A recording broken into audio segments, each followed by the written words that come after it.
E estamos neste momento recebendo convidado para conversar conosco o presidente da Federasul.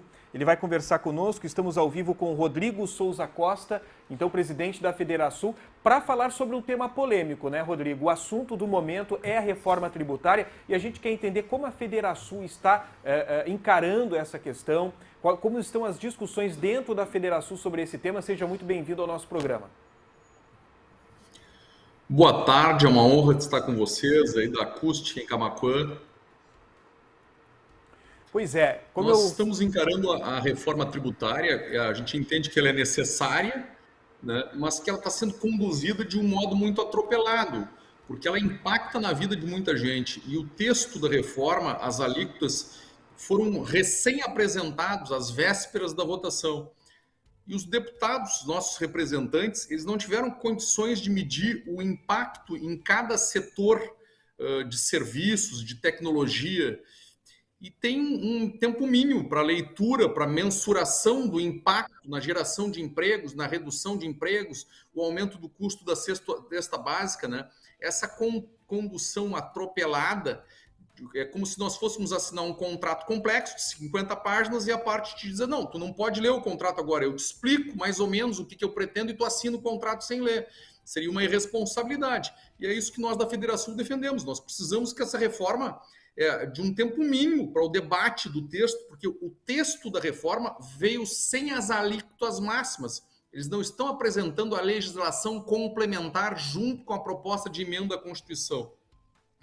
E como as alíquotas estarão previstas na legislação complementar, que não precisa de quórum qualificado para votação, no momento que abrirem essa porteira e aprovam uma PEC, uma proposta de emenda da Constituição, sem participação dos estados do Sul nessa construção, porque dos 77 deputados federais que nos representam no Paraná, Santa Catarina, Rio Grande do Sul, nenhum esteve no grupo de trabalho, na comissão que construiu a proposta.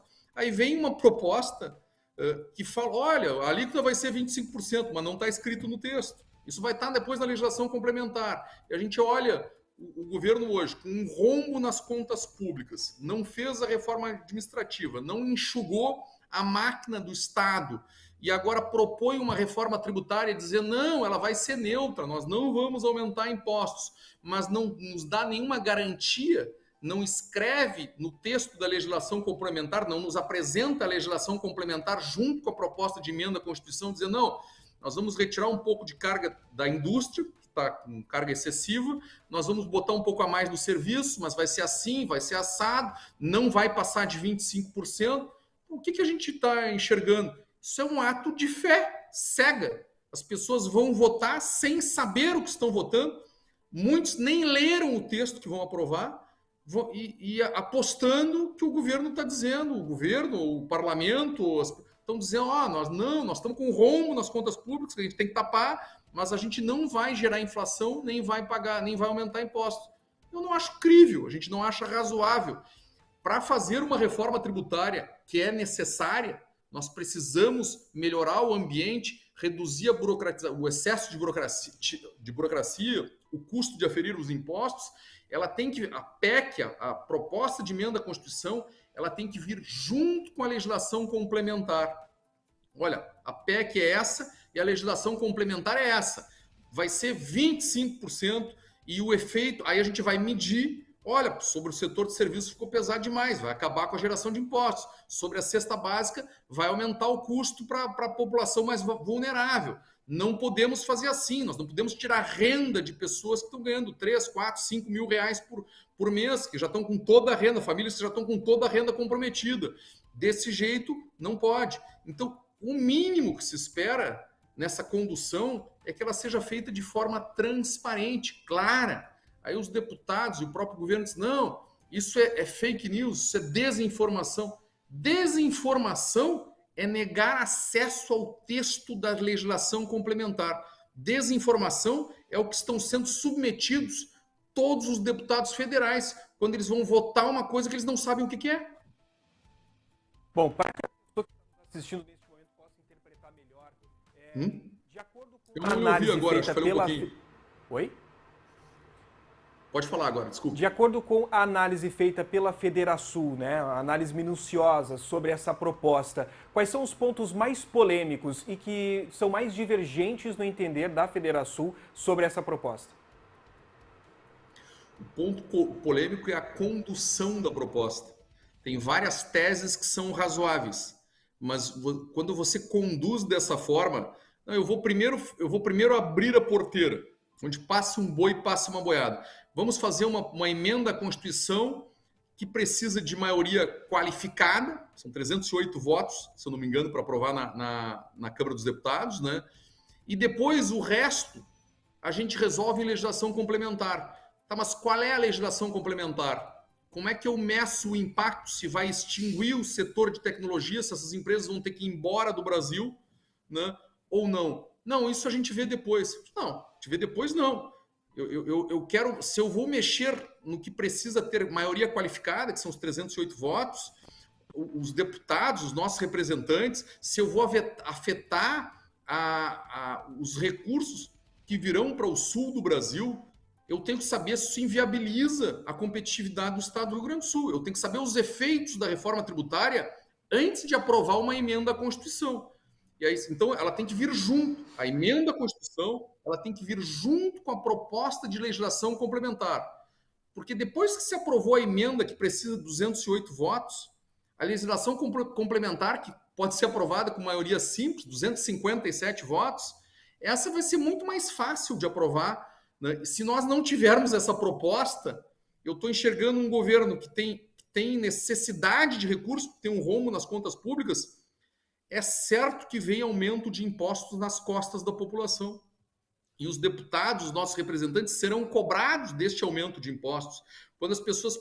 mas nós aprovamos, então, um aumento de impostos a partir de 2026, a partir de 2027, 2028. Não, a gente disse que não ia fazer, mas depois foi necessário e a gente fez. Então, para fazer uma reforma tributária, o que nós discordamos é a condução do processo, a transparência. Tem que ser claro, a sociedade, os deputados, eles têm que enxergar os efeitos daquilo que eles estão aprovando. Tanto a emenda na Constituição quanto a legislação complementar, ela tem que vir junto.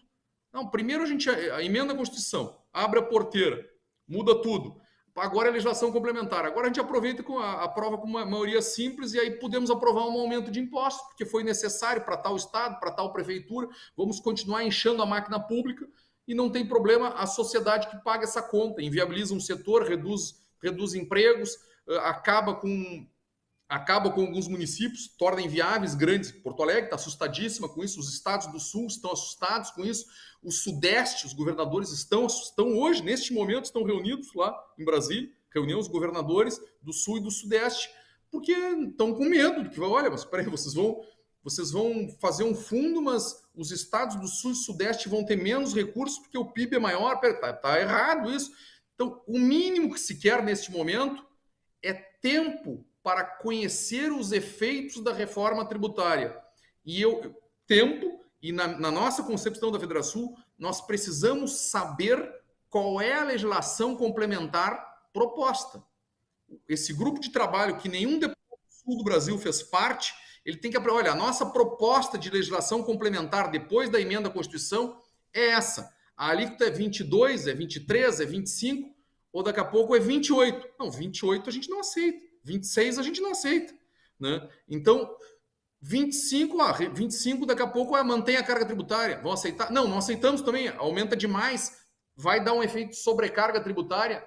Nós precisamos conhecer o texto da legislação complementar junto com a proposta de emenda à Constituição. Que a gente pode observar o seguinte, né? O que se pede neste momento é uma discussão maior, que não seja votado tão em breve, né, como é o objetivo do governo, mas sim que se amplie essas discussões. E por que não podemos reunir todas as entidades brasileiras para tratar sobre esse assunto, não somente os parlamentares, mas ouvir o que essas entidades que lidam diretamente nas questões econômicas brasileiras, o que elas têm para dizer e colaborar nesse projeto de reforma. Nós não podemos ter uma reforma que ela é ditada por uma cartilha, sem que nós tenhamos a colaboração de entidades que estão ligadas diretamente com as questões econômicas do nosso país. chegasse no ponto certíssimo. Esse é o ponto. Quando as pessoas dizem, mas nós estamos há 20 anos discutindo reforma tributária. Mas se a gente está há 20 anos discutindo, por que não nos apresentaram o texto da emenda constitucional há 4 meses atrás? Por que não nos apresentaram o texto da legislação complementar há 2 meses atrás? Por que nos apresentaram o texto do substitutivo da PEC no dia 22 agora e não querem nos apresentar o texto da legislação complementar? Por que estão escondendo? Se se disso depende o futuro da classe produtiva, da indústria, a reforma é bem-vinda, faz parte da democracia que as pessoas tenham acesso amplo àquilo que estão votando. Mas ao final do texto, não, eu quero votar um pedaço agora, aí depois eu te apresento uma segunda. É como se você fosse pegar um contrato, esse contrato muda a minha vida pelos próximos 30 anos, tem 50 páginas. Eu quero te dar 10 páginas, não quero que tu leia, aí chega, ó, nós vamos assinar agora, tá? Eu vou te explicar, tu vai ler e tu vai assinar as primeiras 10 páginas. Depois eu te dou mais 10. Depois, mas quando eu leio a última página, não, mas esse eu não concordo, tá? Mas tu já assinasse as primeiras 49, agora é só a última que falta. Não, me dá o conjunto da obra, me dá a proposta de emenda à Constituição junto com a legislação complementar, porque eu quero ter certeza de que nenhum dos setores que nós representamos na Federação está sendo enganado, que nenhum dos setores que nós representamos na Federação, serviços, comércio, agronegócio, indústria, tecnologia, turismo, que nenhum vai ser lesado, vai ser inviabilizado, que nós não vamos acabar com milhões de empregos num determinado setor, que nós não vamos onerar a população brasileira com excesso de custo, de carga na cesta básica, por exemplo. Aí tem um argumento assim, não, mas nós vamos dar cashback, nós vamos devolver os impostos da população vulnerável na cesta básica, das famílias que ganham até 3 mil reais. E as outras famílias? E as que ganham 4 mil? E as que ganham 5 mil? Então, com toda a renda comprometida, eu tenho que enxergar se eu não vou inviabilizar essa família que está com toda a renda comprometida, eu vou tirar mais dinheiro da escola privada dos filhos dessa família, se eu não vou tirar mais dinheiro do plano de saúde dessa família, se eu não vou tirar mais dinheiro da cesta básica dessa família. Não, isso não vai acontecer. Então me deixa ler o texto da legislação complementar, fazer as contas, que aí eu defendo a reforma junto com vocês. Mas com todo respeito ao deputado Aguinaldo Ribeiro, que esteve aqui conosco, ele é persuasivo, as nossas intenções são essas. Eu não quero saber quais são as intenções de um deputado que não me representa, eu não votei nele, ele não é um deputado, ele não é um dos 31 deputados do Rio Grande do Sul. Quem nos representa são os 31 deputados da bancada gaúcha, e eles não fizeram parte desta construção. Quem representa o sul do Brasil são os 77 deputados do Paraná, Santa Catarina e Rio Grande do Sul, e eles não fizeram parte dessa discussão. Então, eu quero saber a opinião deles, depois que eles lerem o texto, que nós discutirmos entre nós, medirmos o impacto da legislação complementar. Olha, reduz carga tributária, mantém carga tributária, simplifica, não simplifica, mas se nós percebermos que inviabiliza um setor, esse deputado tem que ter o direito de emendar, de fazer uma emenda, de dizer assim, não, eu quero emendar, está errado, vai inviabilizar o setor de serviços de tecnologia, que gera tantos mil empregos, inviabiliza. Eu conversei com o setor. Depois de 20 anos, o mínimo é que as pessoas tenham acesso aos textos que serão votados. Não só da PEC, que precisa de maioria qualificada, não pode ser um ato de fé cega, mas da legislação complementar também. Ah, não, isso a gente vai ver depois. Não, assim não, desse jeito, aí tu te torna refém, as pessoas vão votar, vai aumentar imposto, depois vão olhar, eu não sabia, votei sem saber, votei sem ler. Não, nós não podemos, nós da Federação não podemos ter essa irresponsabilidade com quem a gente representa aqui. Bom, Rodrigo, obrigado pela sua disponibilidade em conversar, levantando essa questão. Acho que é muito importante nós ouvirmos, né, a Federação, uma entidade tão importante, para que a gente consiga levantar um tema, para que a população tome parte, também queira discutir, para que a gente não deixe esse assunto da maneira que você mesmo disse, né? Sem que haja essas discussões que são necessárias, tendo em vista que a economia do nosso país, a economia de quem está nos assistindo neste momento, do seu bolso, vai acabar sendo afetada de uma forma ou de outra. Então, quanto mais pessoas discutindo sobre esse assunto, melhor. Obrigado pela sua participação. Eu te agradeço, porque não há ninguém neste país, da dona de casa, ao funcionário, ao peão, ao marceneiro, ao eletricista, que não seja afetado por esta votação.